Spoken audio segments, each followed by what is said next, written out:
evening and welcome back, ladies and gentlemen. And now it's time for the nation's sharpest opinion. Before I begin the nation's sharpest opinion, I'm happy to inform you that the Republic Media Network, which is among the most watched and followed and loved networks of the country, is going all out to bring you fantastic coverage before and after the 22nd of January.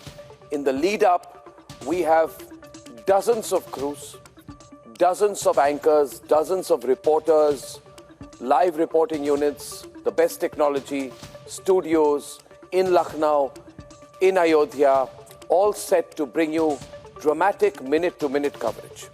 And the reason we are dedicating so many resources to this coverage is principally because, as a network, we believe that there is nothing wrong with being pro-Hindu. I'll make it absolutely clear. As long as you're not against any other religion, there is nothing wrong in being pro-Hindu.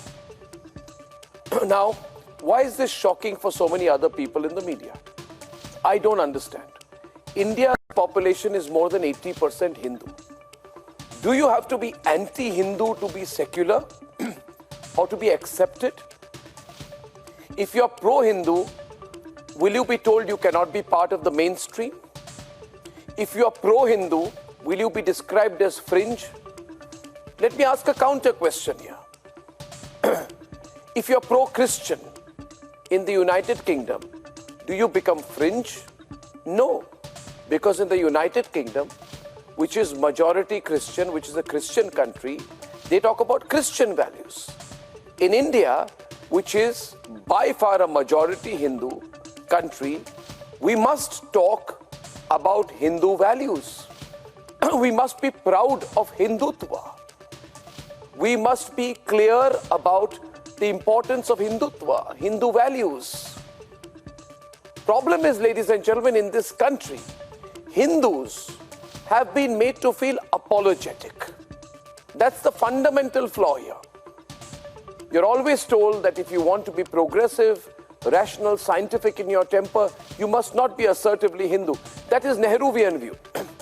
Anything Hindu, according to Nehru, was superstitious, associated with black magic, etc. Hindus have been made to feel very, very apologetic about their own religion.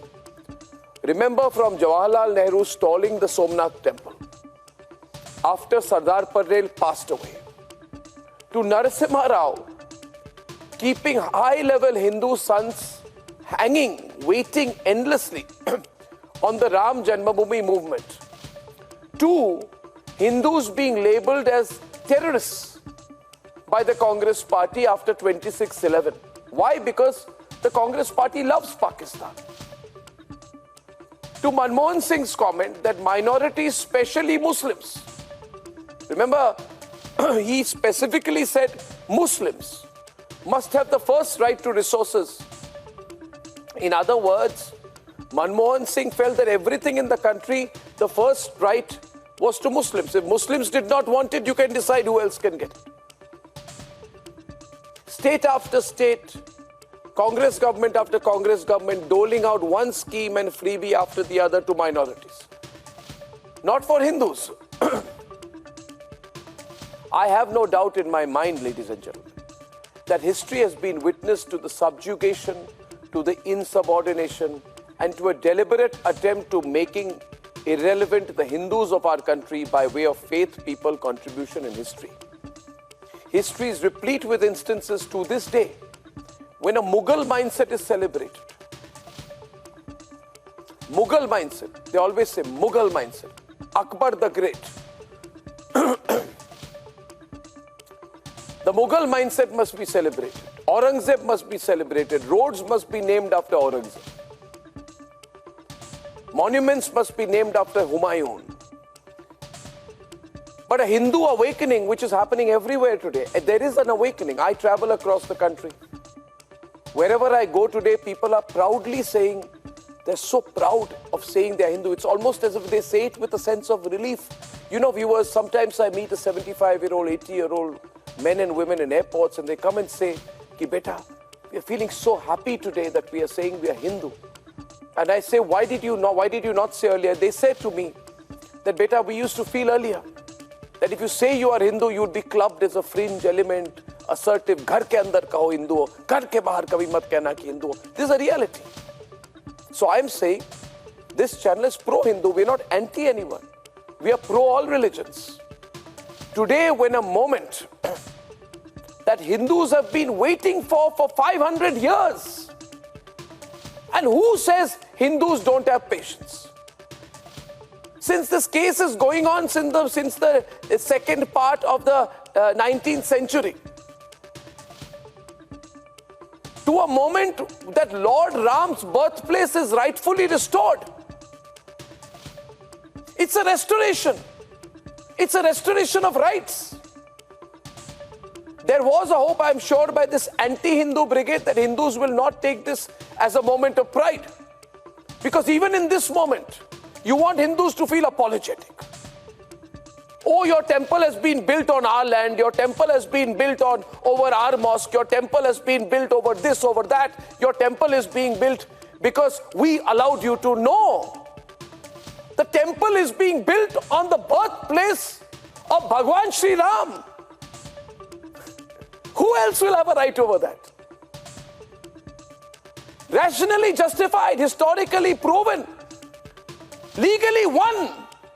Legally won, ladies and gentlemen.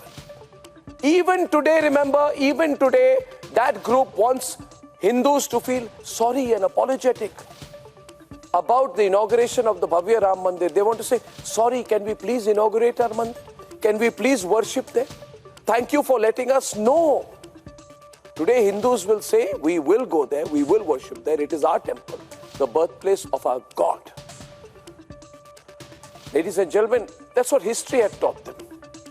That was the mindset. But ladies and gentlemen, to Sharad Pawar, Rahul Gandhi, Lalu Yadav, Uddhav Thackeray, Owaisi, Stalin, Yechuris.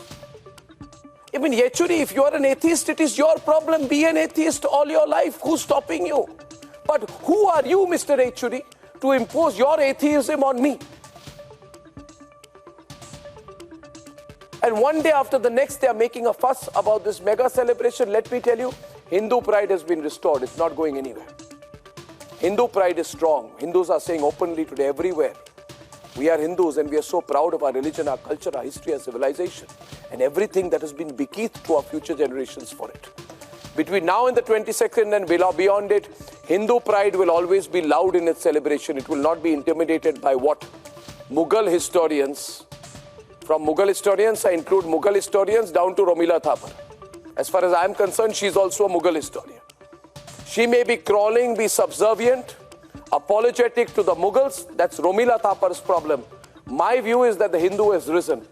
And that rising of the Hindu pride is the best thing that is happening for the future of this country. That's my view. Now let's have our big Friday debate.